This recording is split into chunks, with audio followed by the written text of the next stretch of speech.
¿Qué tal, Semilla? Espero te encuentres bien, tú en tu casita o donde quiera que estés viendo este video. Espero que te encuentres bien tú y los tuyos.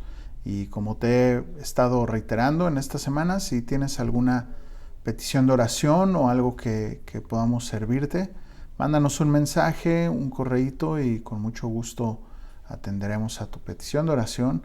Y también si hay algo más que podamos hacer, pues estamos para servirte. Y pues bueno, vamos a continuar con este maravilloso estudio del Evangelio de Juan. Estamos en el capítulo 5. Y pues bueno, recordemos cuál es el propósito de este Evangelio, cuál es el propósito por el cual Juan escribe este Evangelio, las vivencias que él tuvo de primera mano con nuestro Señor Jesucristo, de la vida de nuestro Señor Jesucristo. Y está en Juan 20:31 que dice: pero estas cosas se han escrito para que creáis que Jesús es el Cristo, el Hijo de Dios, y para que creyendo tengáis vida en su nombre. Las cosas que Juan escribió en este Evangelio, el propósito era que creamos en su nombre y creyendo tengamos la vida eterna. Y pues bueno, seguiremos avanzando, pero viéndolo desde esta óptica, cambia toda la idea del Evangelio. Desde el verso 1, capítulo 1:1 hasta el final, cambia toda la idea de este maravilloso Evangelio. Y Juan es lo que ha estado tratando de expresar con estos escritos maravillosos. Definitivamente inspirado por el Espíritu Santo. Pero bueno, estamos en el capítulo 5, entonces abre tu Biblia en el capítulo 5, nada más para poner en contexto. Este diálogo que el Señor tiene con los judíos, con los fariseos, viene precedido de un milagro que el Señor hace con un paralítico de 38 años que llevaba pues en esa condición de paralítico, y pues bueno, el Señor lo sana, pero en ese milagro que le dice: levántate, toma tu lecho y anda en día de reposo. Entonces infringe dos veces la ley o los estatutos que los fariseos habían puesto, ¿no?, acerca del día de reposo.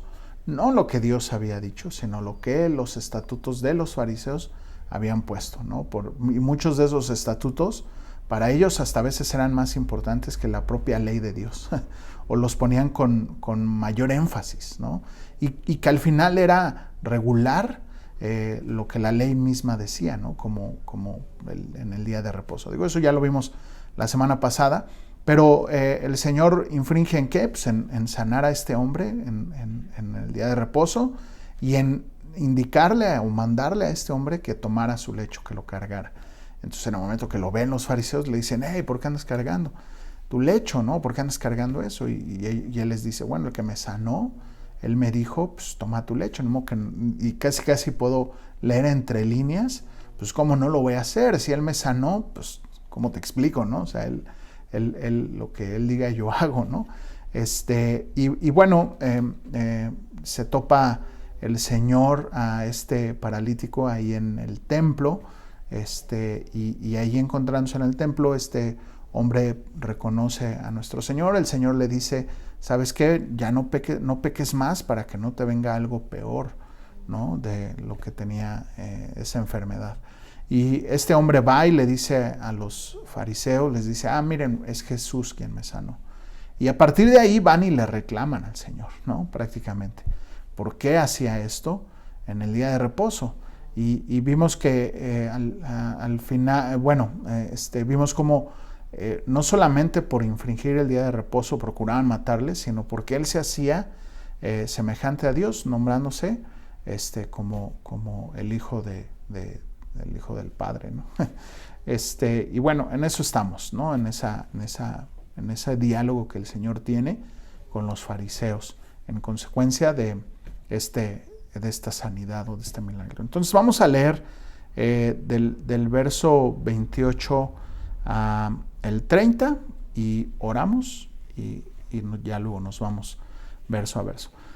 Dice, no os maravilléis de esto, porque vendrá la hora cuando los que están en los sepulcros oirán su voz, y los que hicieron lo bueno saldrán a resurrección de vida, mas los que hicieron lo malo a resurrección de condenación. No puedo ya hacer nada por mí mismo. Según oigo, así juzgo, y mi juicio es justo, porque no busco mi voluntad, sino la voluntad del que me envió, la del Padre. Vamos a orar. Señor, gracias Dios por tu palabra. Gracias Señor que pues si no podemos estar reunidos físicamente, podemos sí estar delante de tu palabra, no juntos físicamente, pero sí unidos por tu Espíritu, delante de tu palabra. Y Señor, esta mañana háblanos, esta mañana sé propicio a nosotros. Necesitamos de ti todos los días, necesitamos de tu palabra, de tu consejo. Ayúdanos, Señor, a estar atentos a lo que tú tienes para hablarnos en esta mañana, y que podamos no solamente ser oidores, sino oidores y hacedores de tu palabra. Que cada vez que, pues terminando este tiempo, podamos poner en práctica lo que tú nos enseñas a través de tu palabra. Sé propicio a nosotros, sé propicio a mí, Señor. Te necesito para poder expresar tu palabra de manera correcta, de la manera que tú quieres. Y pues ten misericordia de nosotros. En el nombre de Jesús. Amén. Amén.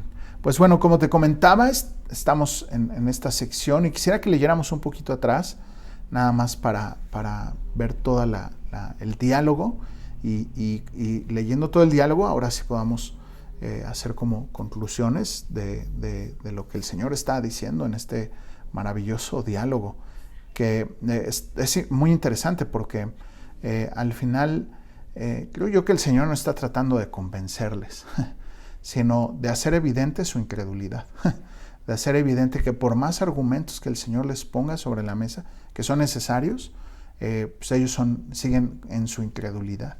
Pero bueno, ahorita veremos. Mira, verso 17. Dice, y Jesús le respondió, mi Padre hasta ahora trabaja y yo trabajo, hablando del día de reposo.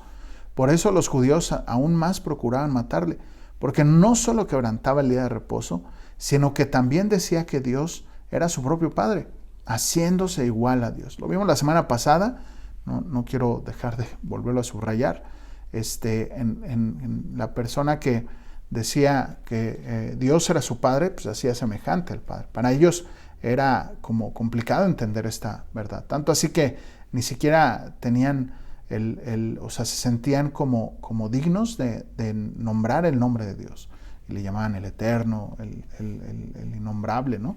Pero para nuestro Señor Jesucristo, que se abre un antes y un después, Él pone estas bases para enseñarnos que el Padre desea tener una relación con sus hijos de padre e hijos, ¿no? Y bueno, Él al enseñarles esta condición y decirles yo soy igual al Padre, pues para ellos es una blasfemia, ¿no? Pero pues porque no lo entendían. Pero ahorita veremos más. Verso 19. Entonces Jesús les dijo, de cierto os digo, no puede el Hijo hacer nada por sí mismo, si no ve al Padre hacer lo que ve hacer al Padre. Porque todo lo que hace el Padre también lo hace el Hijo igualmente. Porque el Padre ama al Hijo y le muestra todas las cosas que Él hace, y mayores obras que ésta mostrará, de modo que vosotros os maravilléis. Porque como el Padre levanta a los muertos y les da vida, así también el Hijo al que quiere le da vida. Porque el Padre a nadie juzga, sino que todo el juicio se lo dio al Hijo, para que todos los que honren al Hijo, como honran al Padre, el que no honra al Hijo, no honra al Padre que le envió. Híjole, importantísimo subrayar esto. Necesario honrar al Hijo para poder honrar al Padre. Pablo le dijo a Timoteo, porque hay un solo Dios y un solo mediador entre Dios y los hombres, Jesucristo hombre. El único puente para llegar al Padre es Jesucristo. No hay otra forma. Sé que un argumento, ¿no? Sí, es un argumento que utilizan mucha gente, ¿no? Es que hay muchas religiones y todos los caminos llevan a Roma. No. Debo decirte que no es así. El único camino que va a llevar al Padre es Jesucristo. No hay otro. ni Buda, ni la Virgen, ni nadie, solo Cristo. Digo, lo he dicho varias veces, pero híjole, la verdad es que creo que necesitamos escucharlo y necesitamos recordarlo, que no hay espiritualidad, una correcta espiritualidad, si no es a través de Cristo, si no es a través de su palabra. No hay una correcta espiritualidad. Eso no existe, o sea, no es real. Digo, podrás estar en una espiritualidad mal, diabólica y perversa, pero no en una espiritualidad de acuerdo a Dios. Y esto me surge porque hace unas semanas vi una publicación de alguien que estaba en una figura de Buda, ¿no? Y decía, con una persona aquí con mi guía espiritual. Y yo dije, híjole, esa persona no está siendo guiada espiritualmente a Dios, está siendo guiada espiritualmente por el diablo. Y aunque ellos no lo sepan y no lo hagan conscientemente, realmente está en contra de Dios, completamente en contra de Dios. El único camino, como dice aquí, el que honra al Hijo, honra al Padre. El que no honra al Hijo, no honra al Padre. Y así Dios puso las reglas del juego. Y bueno, Él dio su vida por nosotros. Digo, ¿qué más? ¿No? O sea, es una injusticia pretender llegar a Dios por otro medio, ¿no? Dice una parábola que el que entra por la ventana, ladrón es. La única forma de entrar es por la puerta. Y Jesús dijo, yo soy la puerta. Entonces, no hay otra forma. Amigo, amiga, hermano, hermana, te quiero decir, no hay otro camino. El único camino, la verdad y la vida es nuestro Señor Jesucristo. Así dijo Él, yo soy el camino, la verdad y la vida. Y ahorita veremos algunos otros detalles. Verso 25. De cierto os digo, viene la hora, y la hora es cuando los muertos oirán la voz de Dios, y los que oyen vivirán. Está hablando lo que vimos la semana pasada, los muertos del Espíritu, ¿no? Separados de Dios, que viven ajenos completamente a la voluntad de Dios. Acuérdate, muerte, separación, y estos viven como muertos porque viven separados de Dios. Entonces están en una condición de muerte. Y así lo denomina la Biblia, así lo describe la Biblia. Porque como el Padre tiene vida en sí mismo, así también ha dado al Hijo el tener vida en sí mismo. Y también le dio autoridad de hacer juicio por cuanto es el Hijo del Hombre. O sea, la autoridad de juzgar la tiene el Hijo, la tiene nuestro Señor Jesucristo.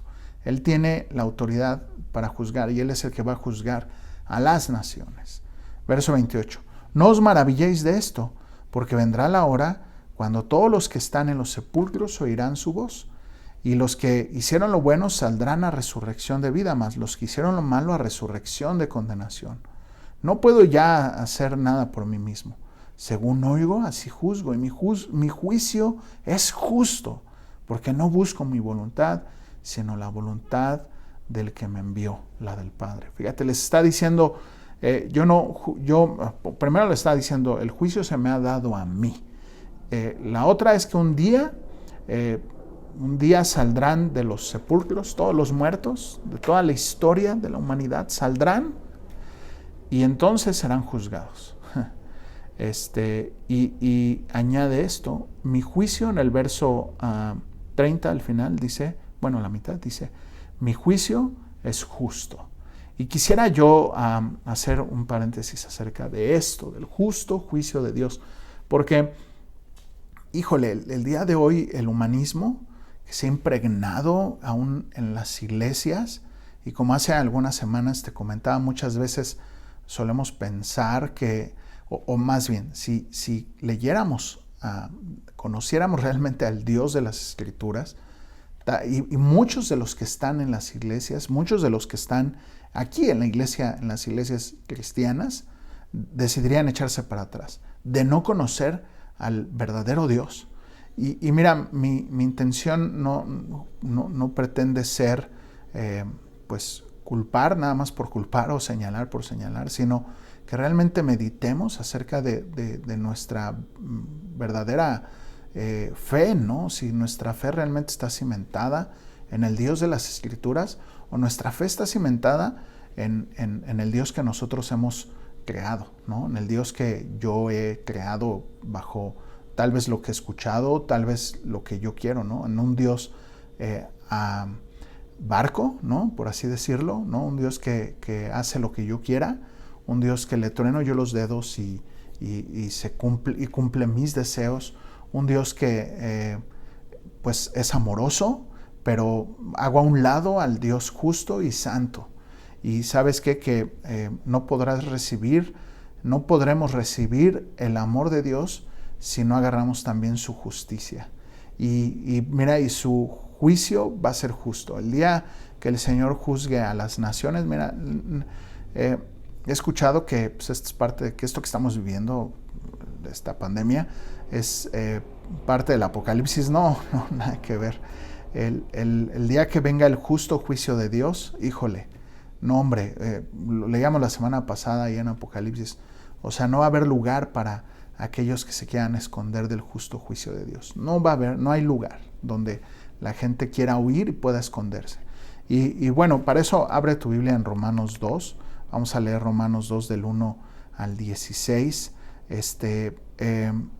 Aquí en la carta de Romanos, prácticamente toda la primera sección de esta carta hasta el capítulo 11, Pablo se encarga de plasmar la redención a los gentiles, de cómo nuestro Señor Jesucristo en el momento que muere en la cruz, el propósito es salvar a la humanidad, incluyendo a los gentiles, lo cual los judíos para ellos era pues, una aberración. Tenías que primero judaizarte y luego ser salvo. Aún los judíos, hablo de los judíos cristianos, no de los judíos, sino de los judíos que se volvían al cristianismo. Ellos decían, bueno, muchos de ellos decían, si quieres ser salvo, primero te tendrás que judaizar, tendrás que pues pasar por todos los ritos que se necesitan para hacerte judío y entonces ya poder recibir la salvación por medio de Jesucristo. Y entonces Pablo, en esta maravillosa carta de Romanos, la primera parte se encarga de poner todo esto sobre la mesa, ¿no? De cómo la salvación a Dios le ha placido dársela a todo aquel que quiera recibirla, ¿no? Verso 1 dice, por lo cual eres inexcusable, oh hombre, quien quiera que seas tú, que juzgas, pues en lo que juzgas a otro, te condenas a ti mismo, porque tú que juzgas haces lo mismo. Sabemos que el juicio de Dios contra los que practican tales cosas es según verdad. Pablo está en el capítulo 1, maravilloso capítulo 1 de Romanos, empieza hablando de un hombre que habiendo conocido a Dios, se envanece en sus razonamientos y niega a Dios mismo y no le da gracias por todo lo que recibe de parte de Dios. Mira, vamos a leerlo para que no sea, ¿cómo se llama? Lo que yo te diga, sino lo que la palabra de Dios dice. Mira, en el capítulo 1, si das la vuelta a tu página, en el verso 18, dice, porque la ira de Dios, 1:18, la ira de Dios se revela desde el cielo contra toda impiedad e injusticia de los hombres que detienen con justicia la verdad, porque lo que Dios se conoce les es manifiesto, pues Dios mismo se lo manifestó, porque las cosas invisibles de Él, su eterno poder y deidad, se hacen claramente visibles desde la creación del mundo, siendo entendidas por medio de las cosas hechas, de modo que no tienen excusas.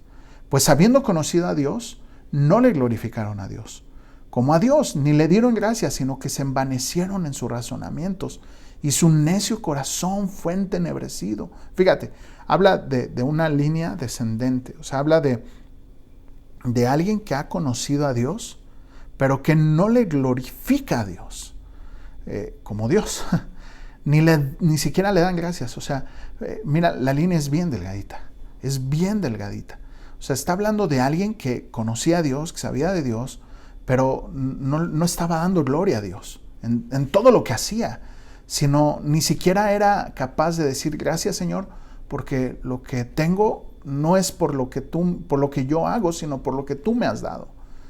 Y dice que se envanecieron en su razonamiento. Este envanecimiento también es bien sutil. O sea, empieza con pequeños detallitos como el decir yo soy autosuficiente, mi esfuerzo es el que me lleva a tener, recibir, etcétera. No es Dios, es mi esfuerzo, y empezar a enfocar. Lo único que puedo ver es que en lugar de enfocar la mirada a Dios, la mirada se la empezaron a enfocar a sí mismos. Dice, y su necio corazón fue entenebrecido.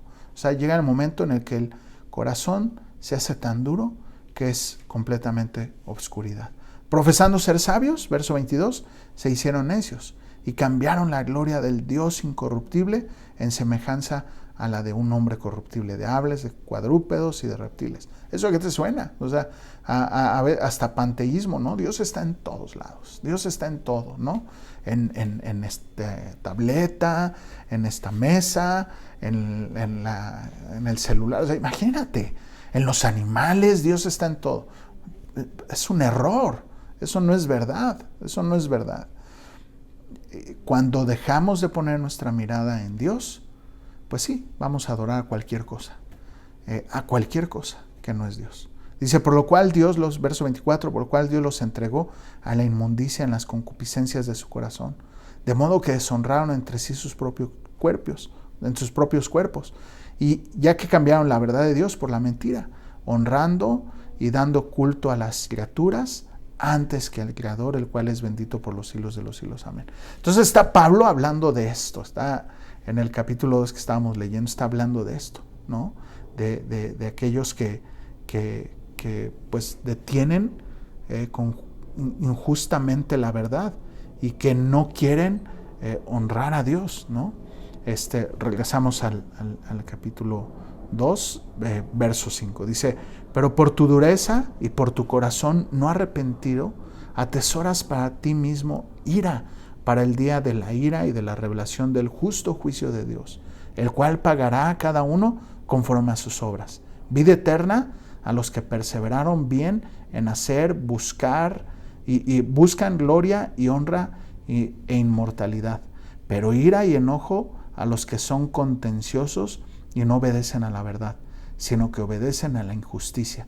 Tribulación y angustia sobre todo aquel ser humano que hace lo malo, el judío primeramente y también el griego. Pero gloria y honra y paz a todo aquel que hace lo bueno, al judío primeramente y al griego, porque no hay acepción de personas para con Dios. Fíjate, lo que está diciendo es esto. El día del justo juicio de Dios, pues va a haber dos cosas, ¿no? Bendición, la vida eterna, o perdición, la muerte eterna. Y para aquellos que hacen lo bueno y para aquellos que perseveran en hacer lo malo. Sí, de claro. Ahora, ¿qué es hacer lo bueno? Porque bueno, el hacer lo malo, eso ya lo traemos por default. O sea, ni siquiera necesito explicarte qué significa hacer lo malo. Ya lo traemos por default. ¿Qué es hacer lo bueno? ¿Qué es hacer lo bueno? Mira, el hacer lo bueno es ir a su verdad, ¿no? Y dice el Señor, mi palabra es verdad. Ir a Él, eso es hacer lo bueno. Ir a Él, correr a la hora redentora en la cruz, reconociendo mi incapacidad, reconociendo que yo por mí mismo no puedo. Porque mira, la justicia de Dios, mira, necesitamos leer prácticamente todo el capítulo 2 y el 3 de Romanos y verás el justo juicio de Dios. Pero definitivamente será la vida eterna para todos aquellos que rindan su vida delante de la cruz, para todos aquellos que rindan su vida al Señor Jesús. Eso es hacer lo bueno. Y a partir de ahí vivir en pos de la verdad, vivir en pos de lo que Él dice, no en pos de lo que yo creo, no en pos de lo que la sociedad dice, sino en pos de lo que Él dice. Pero su juicio va a ser justo. Mira, solo necesitas venir a la cruz, solo necesitas venir a Él, solo necesitas rendirte delante de Él, no necesitas hacer nada más. Y todo lo demás, Él lo va a hacer. Todo lo demás Él va a hacer. Y persiste en su palabra, persiste en oración. Y todo lo demás Él lo va a hacer. El portarte bien, el ser una buena persona, el transformar tu corazón, Él lo hace. No lo hago yo, no lo haces tú, yo no lo hago yo para mí mismo. No, Él lo hace. Solo necesitas venir a la cruz con un corazón arrepentido, como ahorita lo leímos. Con un corazón arrepentido. Y para tener un corazón arrepentido necesitamos reconocer mi condición de pecador. Necesito reconocer que soy un pecador, que he ofendido a Dios, que me he pasado toda mi vida ofendiendo a Dios, que me he pasado yendo en contra de Él, envanecido en mis razonamientos. Pero si tú no reconoces, tú y yo no reconocemos nuestra condición de pecadores, no reconocemos que le necesitamos, difícilmente podremos recibir la vida eterna y seguiremos envanecidos en nuestros razonamientos. Seguiremos excusándonos, seguiremos justificándonos. Y sabes que definitivamente vendrá el justo juicio de Dios. Y ante eso nadie va a escapar. Si tú dices, es que Dios es injusto. No, no es injusto. Dios es justo. Lo único que tienes que hacer es venir a la cruz. ¿Pero por qué tengo que venir a la cruz? Porque así a Dios le plació. Así Dios le plació. Él es el dueño de tu vida. Si hoy estás respirando, es gracias a Él. Si hoy estamos caminando, es gracias a Él. Y si mañana no, también va a ser gracias a Él. Entonces Él es el dueño de esto. No tú, no yo. Él es el dueño de todo. Tú y yo no tenemos derecho a opinar al respecto de lo que Él ha decidido. Mira, te voy a poner un ejemplo de la vida, ¿no? En tu casa, con tus padres. Las reglas, ¿dónde salen las reglas? ¿Quién las pone? Los papás. Papá y mamá ponen las reglas. Y tú puedes decir, es que es injusto, no se vale. Puedes decir lo que tú quieras. Las reglas, ahí están. Y tú las sabías. Y si infringes las reglas, pues hay consecuencias, ¿no? Y si mira, otro ejemplo del mundo. Un asesino asesina, ¿no? Pues eso hacen los asesinos, ¿no? Asesinan. Un asesino asesina.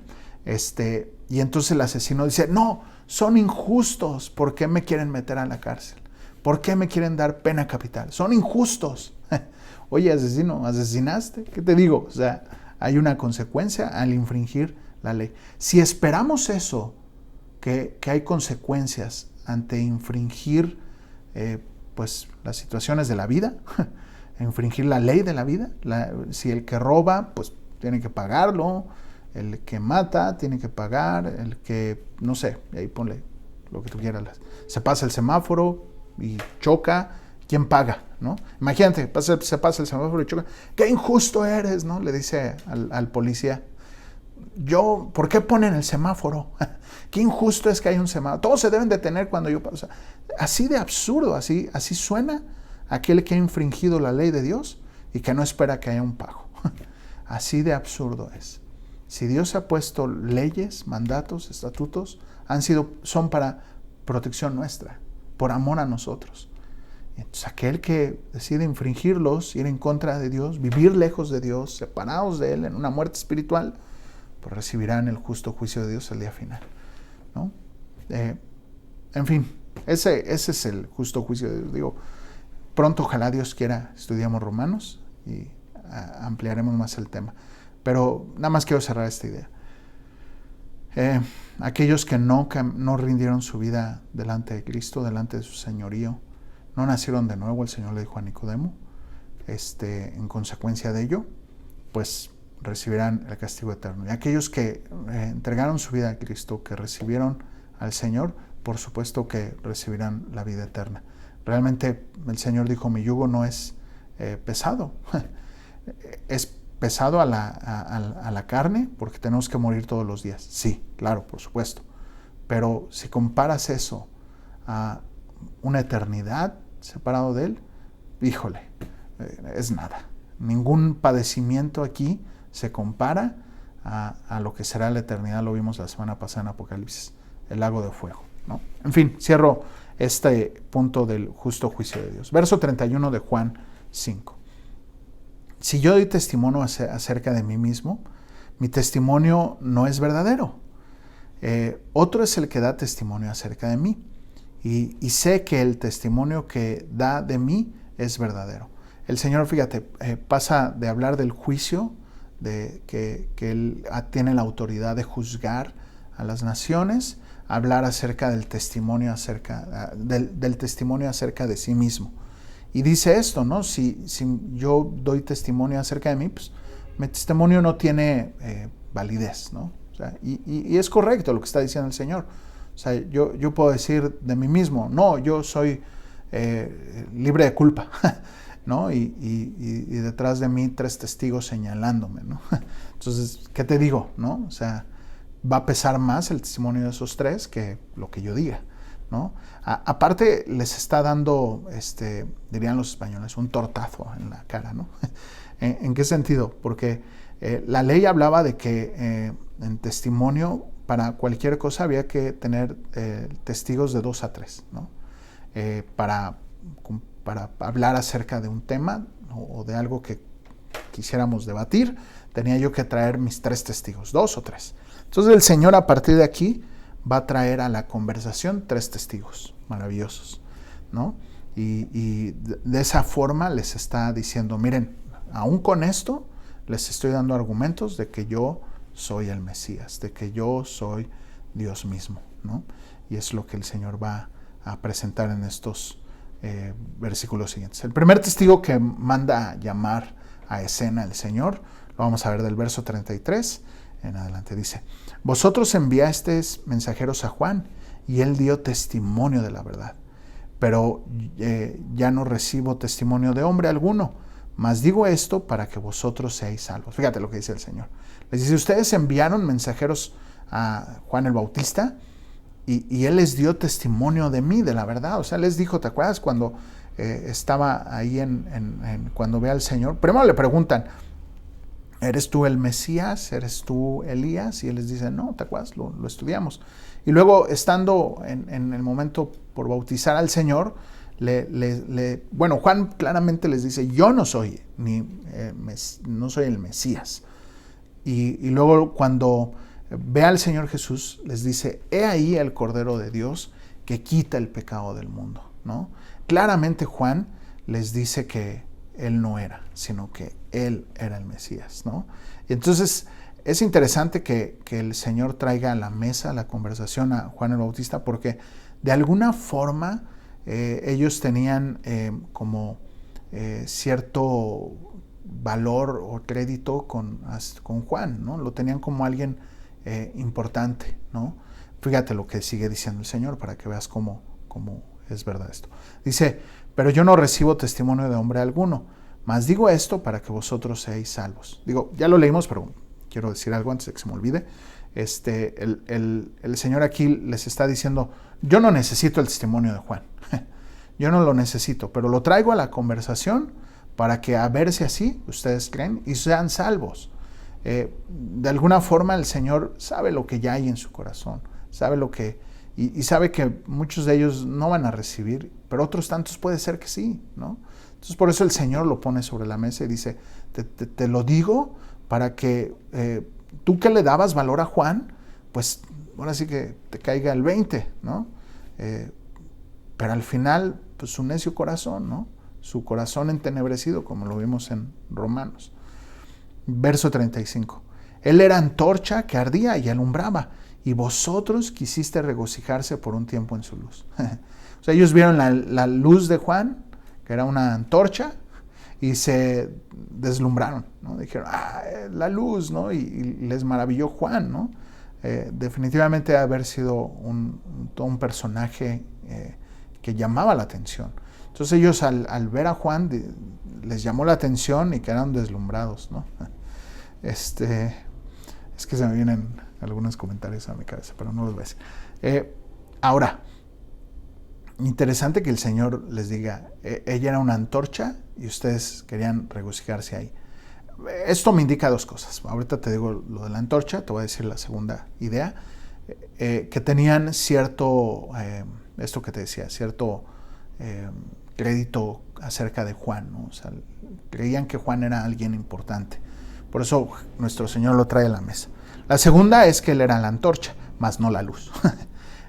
Una antorcha, dice Hendrickson, un comentarista, dice, una lámpara se ha de encender o una antorcha se ha de encender y su mecha necesita aceite.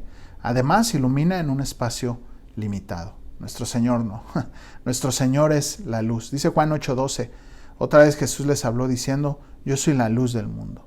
El que me sigue no andará en tinieblas, sino que tendrá la luz de la vida, ¿no? El Señor es la luz. Él mismo es la luz. Me llama la atención en Génesis, cuando está la creación, el Señor dice, sea la luz, ¿no? Y se hizo la luz. Y más adelante dice que creó la lumbrera de día y la lumbrera de noche, o sea, el sol y la luna. En el momento que dijo la luz, se hizo la luz. Sin embargo, todavía no había sol, todavía no había luna. Para nosotros es un tanto difícil pensar que haya luz sin el sol. Sin embargo, Él es la luz, Él mismo es la luz. Juan 1:9 dice, aquella luz verdadera, ¿te acuerdas?, que alumbra a todo hombre, venía a este mundo, ¿no? ¿Cuál luz verdadera? Pues nuestro Señor Jesucristo. Apocalipsis 22:5, no habrá ya más noche, no tendrá necesidad de luz de lámpara, ni de luz del sol, porque Dios el Señor los iluminará y reinará por los siglos de los siglos. Maravilloso. Imagínate ese momento, ¿no? O sea, que no va a haber necesidad de nada, de luz, porque Él mismo nos va a iluminar todo. Qué glorioso, qué glorioso. Él es la luz. Juan simplemente era una antorcha, un símil a ti y a mí. Nosotros somos el reflejo de la luz. Somos los luminares, como dice en Primera de Pedro, si no me recuerdo. Somos luminares en medio de un mundo de tinieblas. Esa es nuestra labor en esta tierra, la labor de Juan el Bautista, de apuntar al Señor todo el tiempo, donde quiera que estemos, apuntar al Señor, ¿no? Guiar a las personas al Señor Jesucristo, a la luz verdadera. Y definitivamente mucha gente dirá, ay, oye, qué bonito hablas, oye, qué padre, que no sé qué. No, detente, yo no soy la luz. Yo no soy la luz, soy un foco de pueblo nada más. La luz verdadera es mi Señor. Yo solamente soy el reflejo y chafa de la luz verdadera. No te deslumbres con lo que yo te pueda decir. Deslúmbrate con el Señor. Deslúmbrate con la luz verdadera, ¿no? Y ese debe ser nuestra vida. Encaminar a todas las personas a nuestro Señor Jesucristo.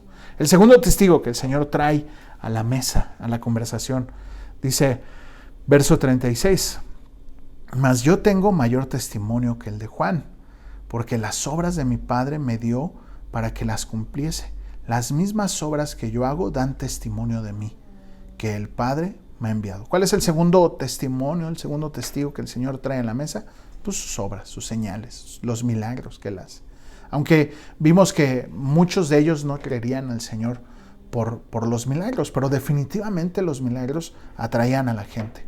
Y definitivamente los milagros cumplían con un propósito, de dar misericordia a las personas y también, por supuesto, de llamar la atención de las personas, ¿no? Y pues es lo que el Señor hace. ¿Te acuerdas la conversación de de nuestro Señor con Nicodemo? Juan 3:2 dice, este vino a Jesús de noche y le dijo, Rabí, sabemos que has venido de Dios como maestro, porque nadie puede hacer las señales que tú haces si no está Dios con él. O sea, fue atraído Nicodemo, fue atraída su atención a partir de las señales que él hace. Y reconoce, Nicodemo reconoce que algo especial hay en nuestro Señor Jesús por todas las señales que hace. Definitivamente son algo que atrae a las personas. Ahora, te quiero decir algo, que el día de hoy mucha gente piensa, y es esto. Nadie antes de nuestro Señor había hecho todas las señales que el Señor había hecho, ni nadie después ha hecho las señales, o ha hecho ni hará todas las señales que el Señor hizo en sus 3 años de presentación de ministerio. Nadie, absolutamente nadie. Entonces, que no te vendan el cuento, ¿no? Que no te vendan la historia de que tú y yo podemos hacer las mismas señales que nuestro Señor Jesucristo. No, solamente Él las va a hacer, solamente Él. Y si el día de hoy sucede algo que oraste, porque se sanó alguien porque oraste, qué sé yo, es Dios. Volvemos a la misma idea de Juan el Bautista. O sea, no es por ti, no es por mí, no hay nada maravilloso en nuestras manos. O sea, si lo único maravilloso y glorioso que tenemos es Él en nuestras vidas.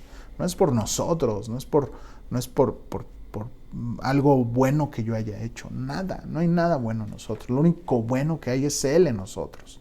Fuera de eso, somos trapos de inmundicia. Somos nada, ¿no? Entonces, te quiero decir que no te vendan esa idea, ¿no? Ni te la comas. O sea, no la hagas una verdad en ti, ¿no? Realmente, si el Señor hace un milagro es porque Él así lo quiso. No por nosotros. Ahora, ¿que debemos de orar? Por supuesto que debemos de orar por los enfermos. Es un mandato. Pero el Señor sabrá si hace o no. La oración, mi hermano, mi hermana, es simplemente para que tú y yo, junto con su palabra, nos amoldemos a su voluntad. Nos conformemos a su voluntad, a su soberanía, a lo que Él decida, los designios de su corazón que están de antemano de la creación del universo. Y la oración para eso es, para que tú y yo nos amoldemos a eso. Muy, muy distinto. Mira, escuché hace unos años una historia real de una familia de misioneros en África que vivían en una parte de Estados Unidos que llovía casi todo el año. Entonces, cuando se van a esta ciudad en África, pues casi no llovía, 1 o 2 veces al año, ¿no? Llovía. Y entonces uno de los hijos de esta familia ya estaba como, quiero ver llover, me gustaría ver la lluvia, que no sé qué, el calor, y como en cierto sentido hasta quejándose, ¿no? Entonces la mamá le dijo, hijo, pues ¿qué te digo? O sea, aquí Dios nos trajo, así es que pues Él sabrá, ¿no? Y entonces era una niña, una pequeñita, una hija. La pequeñita oró y le dijo, Padre, si mi petición no interfiere en tu voluntad, te pediría que lloviera una sola vez. Y dice que cuando dejó de orar empezó a llover. Pero a mí lo que me llamó la atención fue la forma de orar de la niña. Si no interfiere en tu voluntad, no afecta en tus planes perfectos, te pido que llueva. O sea, no es que Dios le tronemos los dedos y Él hace. O sea, Dios pudo no contestar la oración y ya. Pero Dios en su amor, en su misericordia, respondió la oración de una pequeñita. ¿Por qué? Porque así le plació. No por el poder de la oración de la niña, por supuesto que no, sino porque a Dios le plació responder la oración de esa pequeñita, ¿no? Entonces, te quiero decir, mi hermano, mi hermana, o sea, la idea de la palabra de Dios acerca de la oración es esa, que tú y yo nos amoldemos a su voluntad y que hay un misterio, sí, por supuesto hay un misterio, que en ciertas Dios le ha placido de antemano que a partir de nuestra oración sea la llave para abrir ciertas cosas. Por eso debemos de orar, ¿no? ¿Cuáles serán las que se abren? Solo Dios sabe, solo Dios sabe. Tenemos que orar. El tercer testigo que el Señor llama a la conversación es el Padre. Nada más y nada menos. Verso 37. También el Padre que me envió ha dado testimonio de mí. Me encanta porque va de menos a más, ¿no? Primero Juan el Bautista, como diciéndoles, ustedes mismos les dan cierto valor a Juan. Pues bueno, Juan dio testimonio de mí. Bueno, mis señales dan testimonio de mí. Bueno, ya, ¿no creen en esos dos? Bueno, el Padre ha dado testimonio de mí. Y fíjate, sigamos leyendo. Dice, nunca habéis oído su voz ni habéis visto su aspecto, ni tenéis su palabra morando dice, nunca habéis visto su voz ni habéis visto su aspecto, ni tenéis su palabra morando en vosotros, porque a quien Él envió vosotros no creéis. Fíjate, dice, ni tienen su palabra morando en nosotros, con todo y que ellos, o sea, podría decir uno, espérate, un momento. O sea, si alguien se sabe hablando de toda la Torá, eran ellos, de memoria. O sea, no les puedes decir que no, o sea, lo memorizaban. Bueno, entonces, ¿cómo es que no la tienen? Pues no la viven, o sea, la tenían como un conocimiento añadido a su vida, mas no con el entendimiento de qué es lo que Dios quiere decirme, qué es lo que quiere el Señor enseñarme. ¿Cómo puedo yo honrar a Dios con lo que leo? ¿Cómo puedo yo darle gloria a Dios con lo que Él me está hablando?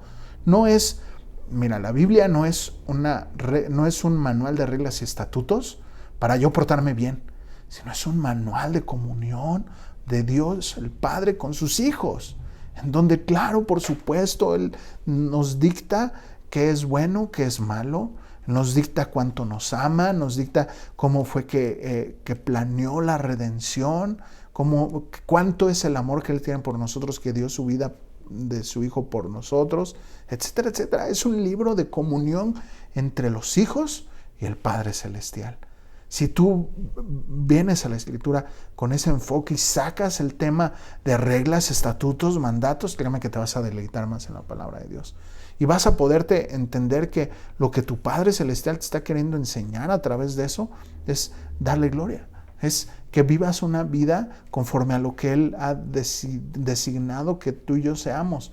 No porque es un Dios de reglas, límites, sino porque nos ama. Porque te ama, porque me ama.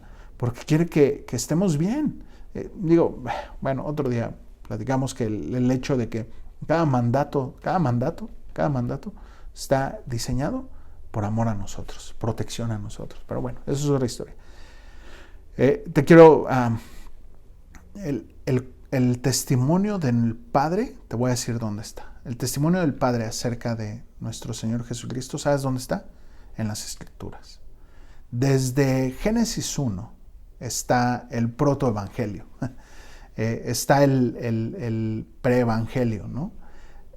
Descrito el evangelio en el momento que Eva y Adán y Eva pecan, le dice, ¿no?, a la serpiente, tú le herirás en el talón, pero ella te aplastará por medio de su simiente, ¿no? Por medio de la simiente de la mujer o de Eva, que sería María, y sería nuestro Señor Jesucristo, el protoevangelio, ¿no?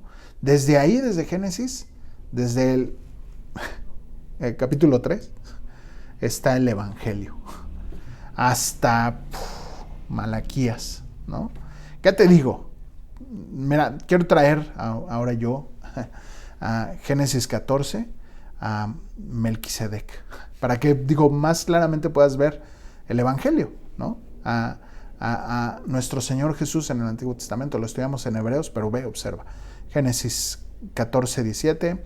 Viene Abraham de sacar, se llevan cautivo a Lot, su sobrino, y entonces habían ido a una batalla, pierden los reyes contra se arman varios reyes ahí en pleito, pierden los reyes de donde estaba Lot, que era Sodoma y Gomorra, y entonces pues lo tienen ahí preso, y llega Abraham y lo rescata, ¿no? Y viene de regreso.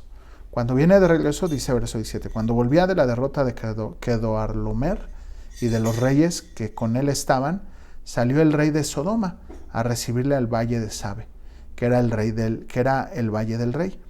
Entonces, verso 18, Melquisedec, rey de Salem, sacerdote del Dios Altísimo, sacó pan y vino. Melquisedec significa rey justo o rey de justicia. Salem, pues rey de Salem. Sacerdote del Dios Altísimo. Esto está bien interesante porque este sacerdote se autodenomina sacerdote cuando todavía no estaba el periodo sacerdotal, todavía no estaban instituidos los sacerdotes. Y luego saca pan y vino. ¿A quién te recuerda? ¿A quién te recuerda? A nuestro Señor Jesucristo, ¿no? Melquisedec, Cristo en el Antiguo Testamento, siendo el rey justo, rey de Salem, sacerdote. Ahora fíjate algo más interesante. En la ley no se permitía que el rey oficializara el sacerdocio. Entonces, el único que pudo haberlo hecho fue nuestro Señor Jesucristo.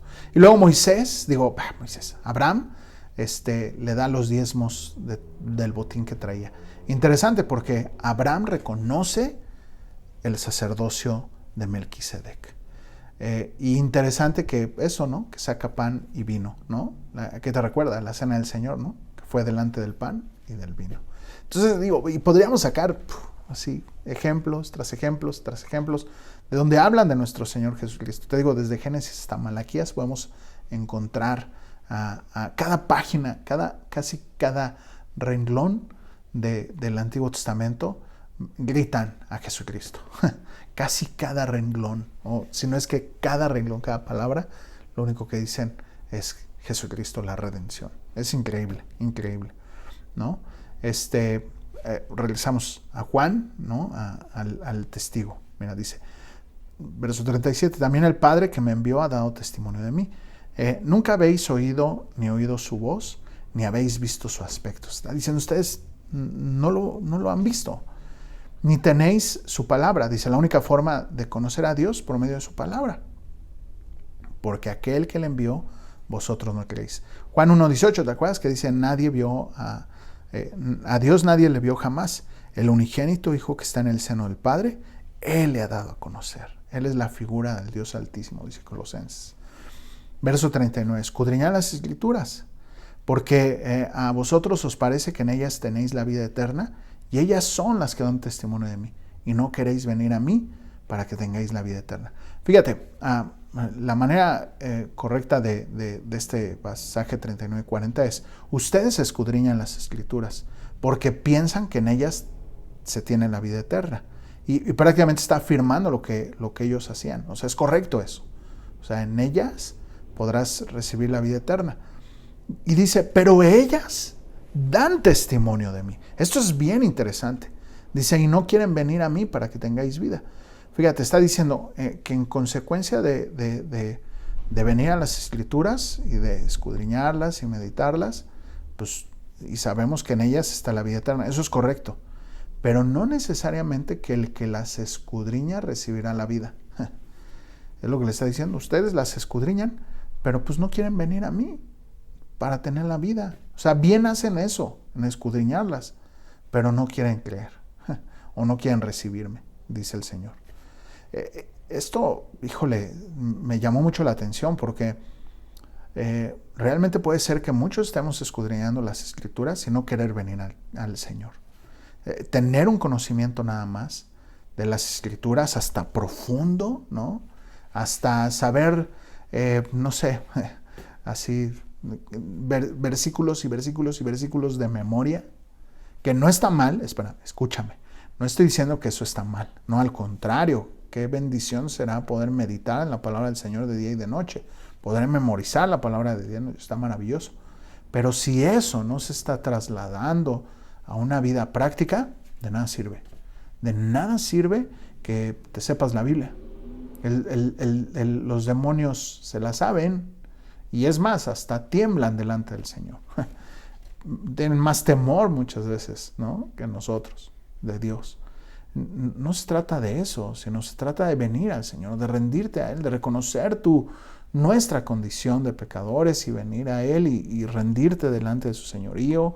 Y decir, o sea, que cada vez que tú y yo vengamos a la palabra, no para, mira, quiero ser enfático en esto, no para hacer un checklist de, ya cumplí mi lectura del día, cumplí yo, y que puedas caer hasta en fariseísmo, ¿no? Yo sí hago mi lectura del día, no como estos pecadores, ¿no?, que ni leen la Biblia.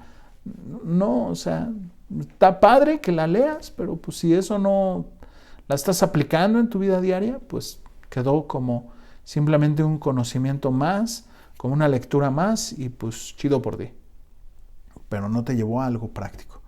Qué diferente que cuando tú y yo vengamos a las Escrituras a memorizarlas, a meditarlas, a escudriñarlas, que es lo que dicen rumiar, ¿no? Lo que hacen las vacas de masticarla, meterla, volverla a sacar, el alimento y volvérselo a comer. Lo mismo es eso, escudriñarlas, con un propósito. ¿Cómo puedo darle gloria a Dios con lo que Él me está hablando? ¿Cómo puedo?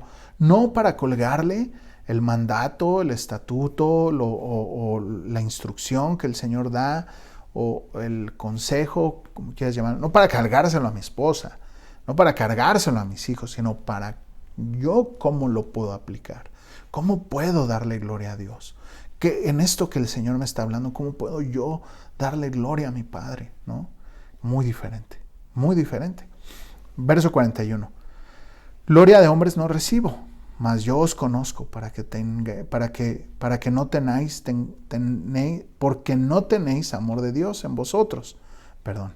Yo he venido en nombre de mi Padre y no me recibís.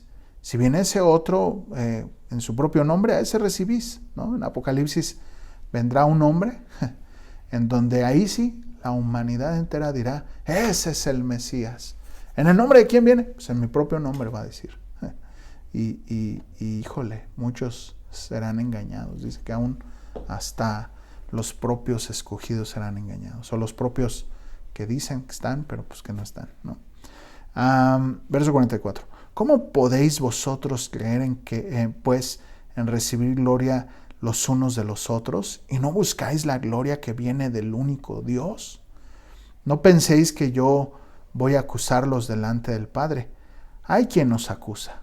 ¿Moisés, en quien tenéis vuestra esperanza? Dice, no necesito yo acusarlos. La misma Escritura solita los acusa. Moisés, en quienes ustedes depositan su esperanza, ¿no? Les está diciendo a los judíos. Dice, porque si creíste a Moisés, deberías de creer a mí, porque de mí escribió él. Pero dice, si no creéis a esos escritos, ¿cómo creerás mis palabras? O sea, la misma palabra les decía a ellos, les está diciendo a ellos, la misma palabra les está condenando y les está acusando. Y aún Moisés, que su esperanza está depositada en ellos, aún Moisés habló de mí, ¿no? Ahorita te puse un ejemplo, Génesis, ahí, ¿no? Lo escribió Moisés. Entonces, si aún mismo Moisés habló del Señor y ellos no creían, pues dice, ¿cómo van a creer lo que yo les digo, ¿no? Y aquí prácticamente termina esta conversación el Señor. Y mira, yo te quiero decir, definitivamente tenemos que venir al Señor. Y el problema de los judíos, de los fariseos, no eran los argumentos. El Señor les ponía argumentos contundentes para que ellos pudieran voltear y mirar, tienes toda la razón, eres tú el Mesías. Sino su incredulidad, no querían creer en el Mesías, no querían creer en él, no querían depositar su confianza. Creer no es atribuirle sí, está bien, te creo, eres tú y bueno, ya me voy y entonces ya soy salvo. No, eso no es, sino atribuirle, como veíamos la semana pasada, la honra, o sea, atribuirle valor, no solamente a la persona, sino lo que está diciendo. Valor por encima de qué? Por encima de todo, siendo él lo más importante en mi vida. Eso es creerle. No solamente es, sí, yo creo que Jesús es el Hijo de Dios. Yo sé que Jesús es el Mesías. Yo sé que Jesús murió por mis pecados y ya soy salvo. No. En Mateo 7 al final dice, no todo el que me diga Señor, Señor, entrará en el reino de los cielos, sino el que hace la voluntad de mi Padre que está en los cielos. Dice, en aquel día muchos me declararán, en tu nombre echamos fuera demonios, en tu nombre hicimos muchos milagros. Dice, entonces yo les diré, apártense de mí, hacedores de maldad, no los conozco. ¿Y de qué está hablando? De una relación, de una comunión, de un sometimiento, de eso está hablando. Romanos 10:9, que si confiesas que Jesús es el Señor y crees de todo tu corazón que Dios lo levantó de los muertos, serás salvo. Confesar que Jesús es el Señor es confesarlo no solamente diciéndolo, sino viviéndolo. ¿Y qué significa eso? Él manda, yo obedezco. Él es el Señor, yo soy el esclavo. Él habla, yo digo. ¿Y por dónde habla? Pues por su palabra. Pues necesitas conocer la venida de su palabra y creer. Entonces creer significa depositar toda mi confianza en lo que Él dice, en quién Él es. Y pues creer significa que si no hay otro camino más que Jesucristo, pues ese es el camino que voy a seguir, ¿no? ¿Te das cuenta? Eso es creer. Entonces ya no le doy valor a nada más que a Jesucristo. No le doy lugar a otra cosa en mi vida más que a Jesucristo y su palabra. Entonces, por ahí empieza, ¿no? Ahí empieza. ¿Y cómo le das valor a su palabra como prioridad? Pues viniendo a ella, escudriñándola, leyéndola, poniéndola por prioridad de ver la tele, poniéndola por prioridad de tu propio trabajo, poniéndola como prioridad tu comunión con Dios por encima de todo. Y si aún eso me va a llevar a perder familia, pues tendré que perder familia. Si aún el seguir a Cristo va a significar que no me hablen, que me odien, que me digan, el persinado, ya no lo invites a las reuniones, sorry. Y si en algún momento alguien te dice, no, pues ya no hables de Dios, híjole, no puedo yo dejar de hablar de Dios. Mira, una señora le preguntó al pastor John MacArthur, oiga, mis hijos ya no quieren verme, ya no quieren recibirme. Y todo es porque cada vez que yo estoy con ellos, les hablo de Dios. Y le pregunto, ¿usted me aconseja que cuando yo vaya con ellos ya no les hable de Dios? Y él le responde, mire, yo le aconsejo que siga hablándoles de Dios. Y pues si sus hijos ya no la quieren recibir, pues ahora sí que dice el pastor, yo no puedo dejar de hablar de Dios porque para mí Dios es lo más importante. No tengo otro tema de conversación que no gire alrededor de mi Señor. Y ¿sabes qué? Si gente nos va a rechazar por ello, pues nosotros estamos en el camino hacia el Padre, ¿no? Como decía en Hebreos, cuando lo estudiamos, perseverando, ¿no? Corriendo con paciencia esta carrera, puestos los ojos en Jesús, el autor y consumador de nuestra fe. Entonces te invito, mi hermano, mi hermana, que perseveres en buscar al Señor, que deposites toda tu confianza en Él, que deposites todo tu ser en quien Él es, en dándole valor a su palabra, dándole valor a su persona, no solamente diciendo, sí, Jesús es, no, sí, Jesús es, y obviamente Él y su palabra son uno. Entonces necesitas darle valor a lo que Él dice, a lo que Él te manda, a lo que Él te pide de ti. Si hay cosas que Él te ha estado pidiendo que dejes, déjalas. Y eso es darle valor a Él. Eso da evidencia de que le estás dando valor a Él. ¿Sale? Vamos a orar y darle gracias a Dios por su palabra. Señor, gracias Dios por tu palabra bendita.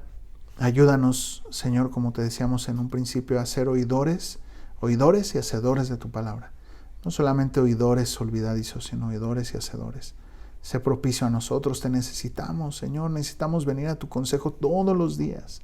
Necesitamos de tu consejo todos los días. Y que nos ayudes, Dios, a poner por obra. Ayúdanos, Señor, a poner por obra tu palabra. Queremos honrarte, queremos darte honra, gloria, que nuestras vidas sean el reflejo de tu luz. Ayúdanos, Señor. Somos carne y fallamos constantemente, pero tú nos puedes ayudar. Ayúdanos, Señor. Ayúdanos, Señor, a hacer un corazón arrepentido delante de ti, de venir con un corazón arrepentido. Gracias, Señor, por tu palabra. En el nombre de Jesús. Amén. Pues familia, que tengas muy bonito día, que Dios te bendiga. Reitero la invitación a las células. Vamos a estar 2 domingos más así virtualmente, este y el que sigue. Entonces, pues no tenemos compañerismo, ¿no? Físico, pero en las células podemos participar de este compañerismo unos con otros. Que Dios te bendiga, que tengas muy bonita tarde.